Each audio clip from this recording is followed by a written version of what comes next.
আসসালামু আলাইকুম প্রিয় দর্শক, স্বাগত জানাচ্ছি আমার দেশ টপ নিউজে। সঙ্গে আছি আরমান মুজাহিদ। শুরুতে জানবো সংবাদ শিরোনাম।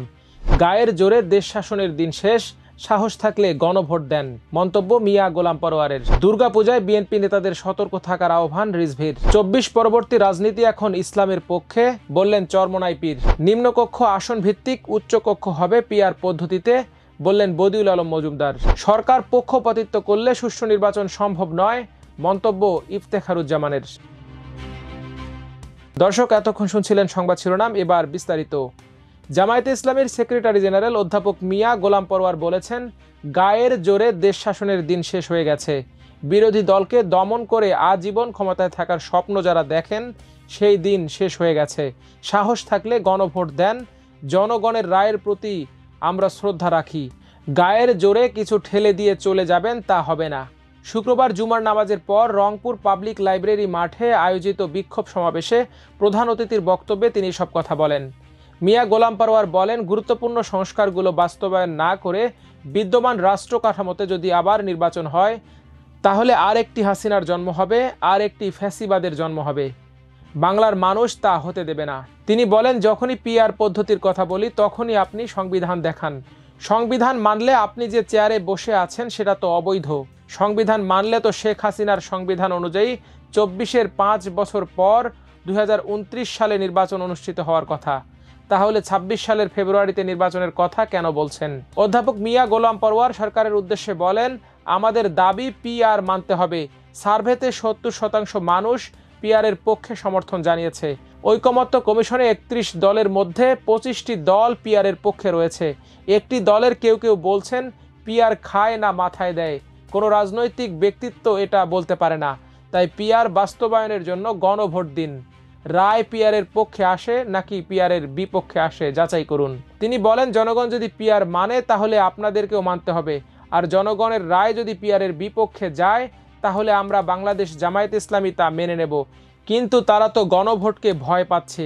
পিআরের মধ্য দিয়ে সবার অংশীদারিত্বের ভিত্তিতে যদি পেশি শক্তি ও কালো টাকা মুক্ত কোয়ালিটিপূর্ণ পার্লামেন্ট হয়, সরকার গঠন হয়, তাহলে কোনো দলের পক্ষে ফ্যাসিবাদী হয়ে ওঠার সম্ভাবনা নেই। তাই তারা পিআর ঠেকাতে চায়।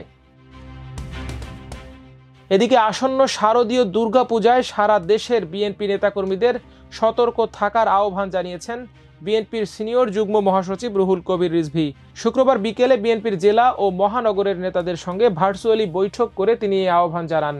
পূজা মণ্ডপে শান্তি বজায় রাখার আহ্বান জানিয়ে রিজভী বলেন, যে কোনো নাশকতা ও ষড়যন্ত্র প্রতিহত করা এবং প্রশাসনকে সতর্ক থাকতে হবে। পূজা যাতে সুষ্ঠু ও সুন্দরভাবে সম্পন্ন হয়, এ ব্যাপারে আপনারা সহযোগিতা করবেন। হিন্দু সম্প্রদায়ের পাশে থাকবেন। যারা সুযোগ সন্ধানী এবং দেশের ভাবমূর্তি নষ্ট করতে চায়, তারা যাতে বিশৃঙ্খলা না করতে পারে, এ ব্যাপারে সবাইকে সতর্ক ও সজাগ থাকতে হবে। রিজভী বলেন, সাম্প্রদায়িক সম্প্রীতির দেশ বাংলাদেশ। সনাতন ধর্মাবলম্বীদের সবচেয়ে বড় ধর্মীয় অনুষ্ঠানে নিরাপত্তা দেয়া প্রশাসনের পাশাপাশি বিএনপি নেতাদেরও নৈতিক, রাজনৈতিক ও সামাজিক দায়িত্ব।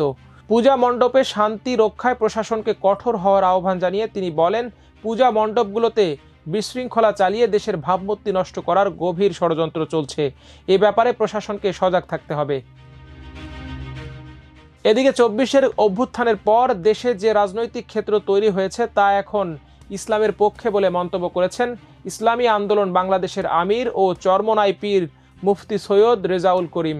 একই সঙ্গে তিনি হুঁশিয়ারি দিয়েছেন, জুলাই সনদের আইনি ভিত্তি নিশ্চিত না করে নির্বাচন আয়োজন করলে জনগণ তা সম্মিলিতভাবে প্রতিহত করবে।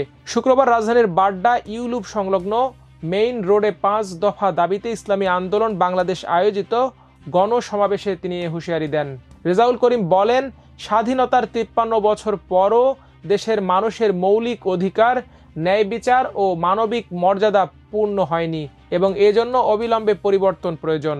গণসমাবেশের শুরুতে রেজাউল করিম দেশের বর্তমান রাজনৈতিক বাস্তবতা ও স্বাধীনতার পর চলমান ব্যর্থতার কড়া সমালোচনা করেন। তিনি বলেন, স্বাধীনতা অর্জনের সময় আমাদের সামনে ৩টি মৌলিক স্লোগান ছিল, সাম্য, মানবিক মর্যাদা ও ন্যায় বিচার। কিন্তু বাস্তবে যেই শক্তি দেশের ক্ষমতা নিয়েছে তারা একটিও পূর্ণ করতে পারেনি। ৫৩ বছর ধরে যারা দেশ পরিচালনা করছে তারা মানুষের প্রত্যাশা বাস্তবায়ন করতে ব্যর্থ হয়েছে। এই নেতা বলেন, ২৪-এর ৫ আগস্টের অভ্যুত্থানের পর যে রাজনৈতিক ক্ষেত্র তৈরি হয়েছে তা এখন ইসলামের পক্ষে।